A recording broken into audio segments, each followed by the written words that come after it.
Imagine you and 499 of your friends show up to a fight and the other team has 26,000 people. That's not a fair fight. That's like a tiny ant army trying to beat a whole pack of elephants. But here's the crazy part. The small army actually won. And the leader of the small army wasn't even a big strong warrior. He was a teenage king who was also very sick. This is the unbelievable true story of the Battle of Montgisard, one of the wildest "how did that happen?" moments in history. And stick with me, because at the end, I'm going to tell you the secret reason why the big army lost even though they had way more soldiers. So let's rewind. A long time ago, there was a place called Jerusalem, and it was ruled by a young king named Baldwin. Baldwin was only around 16 years old, which is basically still a kid compared to most kings. But he was brave, smart, and he cared about his people. The problem was Baldwin was very sick with a disease called leprosy. Leprosy is a sickness that can slowly hurt your body. Sometimes it can make your hands weak and your skin numb. And back then, doctors didn't know how to cure it. So Baldwin was fighting two battles at the same time. One battle against his sickness, and one battle against an enemy army that wanted to destroy his kingdom. Now let's talk about the enemy. There was a super famous leader named Saladin. Saladin was powerful, smart, and he had a huge army. He was like the final boss of medieval times. And one day, Saladin decided, "I'm going to invade Jerusalem and crush it." So he marched with an army of about 26,000 soldiers. That is massive. That's like an entire football stadium worth of fighters. Meanwhile, Baldwin didn't have a huge army ready. In fact, he only had about 500 knights with him. Knights were trained fighters who wore heavy armor, rode horses, and used swords and lances. They were tough, but still, 500 is nothing compared to 26,000. If this was a video game, you'd look at those numbers and say, "Nope. I'm not playing this level." Now, most kings would do the safe thing. They would hide behind the castle walls and wait. But Baldwin didn't do that. He knew something important. If Saladin's army took over the land, stole food, and scared the people, Jerusalem would fall even if the castle stayed standing. Because without food, without hope, without people supporting you, a kingdom can't survive. So Baldwin made a decision that sounded completely insane. He gathered his 500 knights and said something like, "We're going to attack Saladin's army." Yeah. 500 knights charging at 26,000 soldiers. This is where you're probably thinking, "Wait, how?" Don't worry. Here's where it gets interesting. Saladin thought Baldwin was too weak to fight.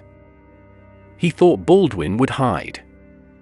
So Saladin's army wasn't being super careful. Instead of staying in one strong group, they spread out. Some soldiers were searching for food. Some were resting. Some were looting villages. They were acting like they had already won. Because when people feel too confident, they stop paying attention. And that's dangerous. Now Baldwin and his knights moved fast. They didn't walk slowly. They didn't send long messages. They didn't wait for backup. They rode like their lives depended on it. Because they did. And then they found Saladin's army. But the army wasn't ready. They were scattered. Not organized. Not in a defensive formation. And Baldwin saw the perfect moment. He didn't hesitate. He didn't say, "Let's think about it." He attacked. The knights charged forward on horseback. And you have to understand, a night charge was terrifying. Imagine you're standing there with a sword, and suddenly 500 armored men come flying at you on huge horses.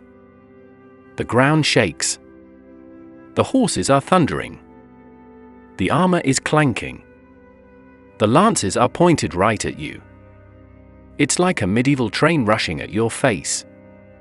Even if you have a big army, if you're not ready, you panic. And that's exactly what happened. Saladin's soldiers were shocked. They didn't expect Baldwin to attack. They didn't expect a tiny force to come charging like crazy. And when soldiers get surprised, they don't fight well. Some started running. Some didn't know where their leaders were. Some couldn't form lines or shields in time. It turned into chaos. And here's something really important. In battles, fear spreads like a virus. When one group starts running away, other soldiers see it and think, "Oh, are we losing?" Then they start running too. And suddenly the whole army starts falling apart, even if it's bigger. That's what happened to Saladin's forces. They weren't beaten because every single soldier got defeated. They were beaten because the army lost its confidence. And Baldwin's knights kept pushing harder and harder. They hit fast. They hit strong. And they didn't give Saladin time to reorganize. Even Saladin himself was almost captured. He had to escape quickly. And his army, the massive army of 26,000, started retreating, then running, then completely falling apart. And just like that, 500 knights pulled off one of the greatest upsets in history. Now you might be thinking, so Baldwin was just lucky? Not exactly. Yes, luck helped. But this victory happened because Baldwin did 3 genius things. First, he attacked when nobody expected him to. Second, he moved fast, before the enemy could prepare. Third, he attacked when the enemy army was split up and messy. That's the secret. Baldwin didn't beat 26,000 soldiers all at once. He beat a confused army that wasn't ready to fight. It's like if you're playing dodgeball and the other team is busy talking and laughing, and you suddenly throw the ball before they even turn around. Even a smaller team can win if they strike at the perfect moment. After the battle, everyone was shocked. People couldn't believe it. It was like a sports team with 5 players beating a team with 200 players. It made Baldwin famous. People started respecting him as a real king, not just a sick teenager. But here's the sad part.